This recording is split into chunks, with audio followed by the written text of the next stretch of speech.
Iran തങ്ങളുടെ ആണവ കേന്ദ്രങ്ങൾ കൂടുതൽ ശക്തിയോടെ പുനർനിർമ്മിക്കുമെന്ന് പ്രസിഡന്റ് മസൂദ് പെസഷ്കിയാൻ പറഞ്ഞു. അതേസമയം അമേരിക്ക തകർത്ത ഇറാന്റെ ആണവ കേന്ദ്രങ്ങൾ പുനരാരംഭിക്കാൻ ശ്രമിച്ചാൽ പുതിയ ആക്രമണങ്ങൾക്ക് ഉത്തരവിടുമെന്ന് പ്രസിഡന്റ് ഡൊണാൾഡ് ട്രംപ് മുന്നറിയിപ്പ് നൽകി. വീണ്ടും പ്രകോപനപരമായ പ്രസ്താവനയുമായി രംഗത്തെത്തിയിരിക്കുകയാണ് ഇറാൻ പ്രസിഡന്റ് മസൂദ് പെസഷ്കിയാൻ.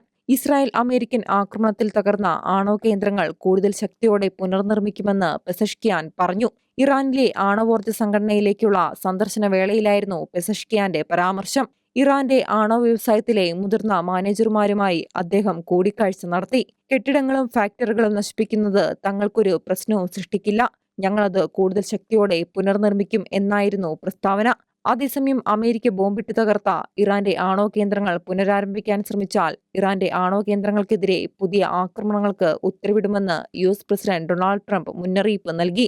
കഴിഞ്ഞ ജൂണിലാണ് ഇറാനിയൻ ആണവ കേന്ദ്രങ്ങൾക്ക് നേരെ US ആക്രമണം നടത്തിയത്.